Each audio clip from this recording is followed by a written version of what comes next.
আসসালামু আলাইকুম, সবাইকে বায়োহবে স্বাগতম। সঙ্গে আছি আমি শামীমা নার্গিস। আজকের ক্লাসের অবজেক্টিভ হচ্ছে জীববিজ্ঞান ষষ্ঠ অধ্যায় জীবে পরিবহন।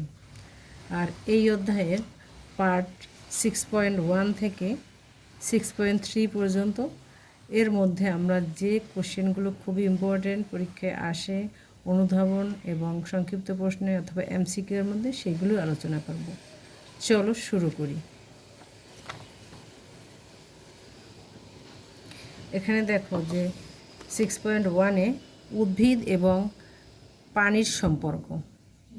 উদ্ভিদ 3টি প্রক্রিয়ায় সম্মিলিতভাবে শোষণ কাজ সম্পন্ন করে। প্রক্রিয়া 3টি হলো ইমবেবিশন, ব্যাপন এবং অভিস্রবণ। ইমবেবিশন কি?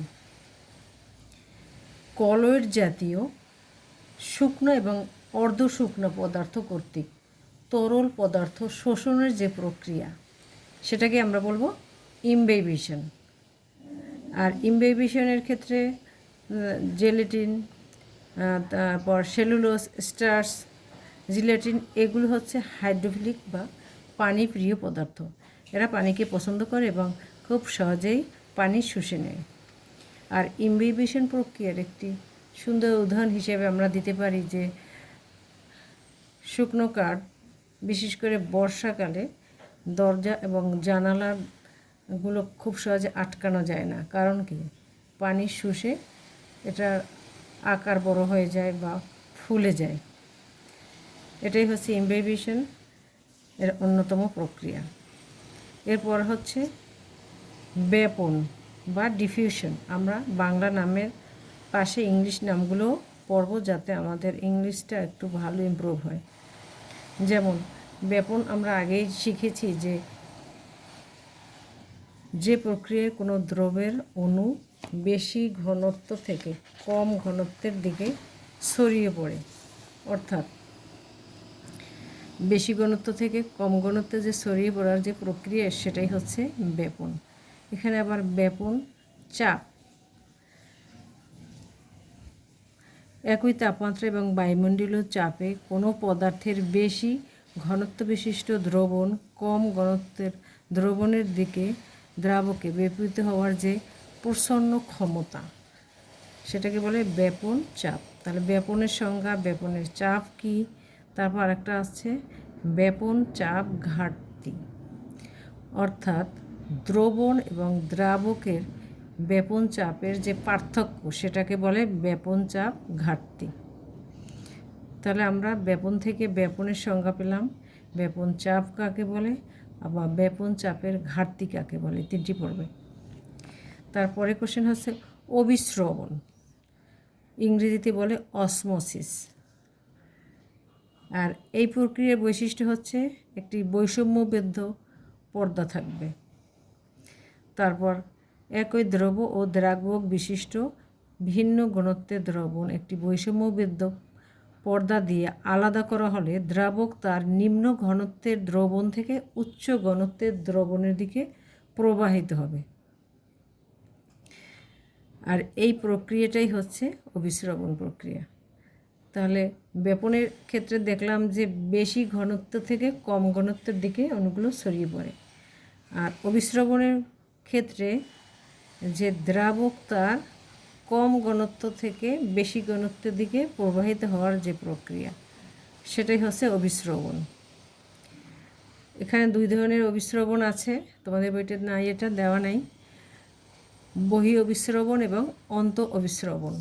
আমরা যদি কিশমিশকে পানির ভিতর ভিজিয়ে রাখি তখন কিশমিশটা ফুলে যায়, সেটাকে বলে অন্ত অভিস্রবণ। এবং কিশমিশকে যদি আমরা চিনির দ্রবণে ডুবাই তখন সেক্ষেত্রে কিশমিশটা শুকিয়ে যায়, অর্থাৎ পানি বের হয়ে যায়, সেটাকে আমরা বহি অভিস্রবণ বলতে পারি।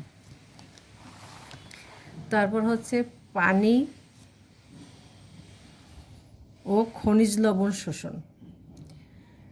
পানি শোষণ সেটা কিভাবে হয়? পানি শোষণ হয় কিভাবে? উদ্ভিদের অভিস্রবণ এবং ব্যাপনের মাধ্যমেই পানির শোষণ হয়।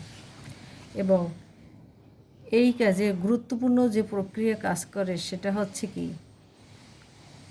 অভিস্রবণ, এবং এর সাথে সাহায্য করে প্রস্বেদন। কারণ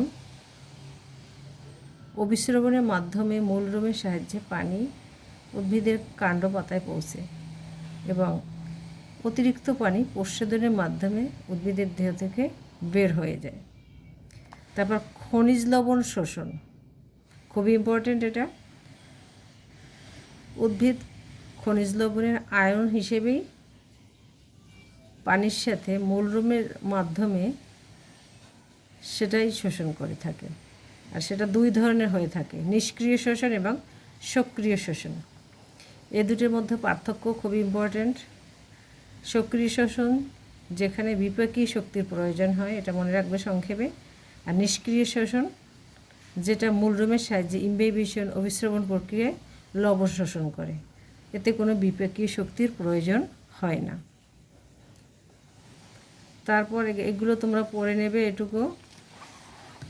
এরপর এখান থেকে আর ইম্পর্টেন্ট আছে কোষরস আহরণ। আর তোমাদের পরীক্ষায় প্র্যাকটিক্যালের এইটা আসে যে উদ্ভিদের রস উত্তোলন পরীক্ষা, এটা দেওয়া হয় মাঝে মাঝে। কিন্তু পেপোরেমিয়া উদ্ভিদ কেনই বা এটা সিলেক্ট করা হয়েছে অন্য উদ্ভিদ থাকতে? এর অ্যান্সার হচ্ছে এর কাণ্ড থাকে খুবই স্বচ্ছ, ট্রান্সপারেন্ট, খুব সহজেই দেখা যায় বাহির থেকে। এজন্যই রস উত্তোলনের পেপোরেমিয়া উদ্ভিদকেই ব্যবহার করা হয় প্র্যাকটিক্যালে। তারপরে আর একটা কোশ্চেন আছে যে এখানে খুবই ইম্পর্টেন্ট, প্রস্বেদন বা ট্রান্সপিরেশন। এখানে প্রস্বেদন কাকে বলে, তারপর প্রস্বেদনের প্রকারভেদ। 3 ধরনের প্রস্বেদন, যেমন পত্ররন্ধ্রীয় প্রস্বেদন, কিউটিকুলার প্রস্বেদন এবং লেন্টিকুলার প্রস্বেদন। 3 ধরনের প্রস্বেদনে পড়তে হবে এবং এখানে কত পার্সেন্ট প্রস্বেদন হয় পত্ররন্ধ্রের মাধ্যমে সেটাও তোমাদের এমসিকিউতে থাকবে। তারপর হচ্ছে প্রস্বেদনের প্রভাবক। 2 ধরনের আছে, একটা বাহ্যিক এবং অভ্যন্তরীণ, এটা পড়ে নেবে। আর এখানে আর একটা ইম্পর্টেন্ট প্রশ্ন আছে যে প্রস্বেদন একটি অতি প্রয়োজনীয় অমঙ্গল, বা কেন একে নেসেসারি এভিল বলা হয়, এটা তোমাদের জন্য খুবই ইম্পর্টেন্ট। তাহলে আমরা আজকের পাঠ থেকে যেইটুকু শিখলাম যে প্রস্বেদন কাকে বলে, প্রস্বেদনের প্রকারভেদ, তারপর প্রস্বেদনকে কেন নেসেসারি এভিল বলা হয়, তারপর হচ্ছে প্রস্বেদনের প্রভাবক, তারপর সক্রিয় শোষণ, নিষ্ক্রিয় শোষণ কাকে বলে, এদের পার্থক্য, তারপর হচ্ছে উদ্ভিদের পানি শোষণ এবং পরিবহন, কারণ ভাস্কুলার বান্ডেল কাকে বলে, তারপর হচ্ছে অভিস্রবণের 2 ধরনের, বহি অভিস্রবণ, অন্ত অভিস্রবণ, তারপর হচ্ছে ব্যাপনে আছে ব্যাপন চাপ ঘাটতি, তারপর হচ্ছে ইমবেবিশন। এগুলো আমরা ভালো করে পড়ব এবং পড়ার পর এই প্রশ্নের উত্তরগুলো লিখতে হবে যাতে অনেক দিন পর্যন্ত মনে রাখা যায় এবং বারবার রিভিশন। আজকের পাঠ এখানেই শেষ। সবাইকে অনেক ধন্যবাদ। আসসালামু আলাইকুম।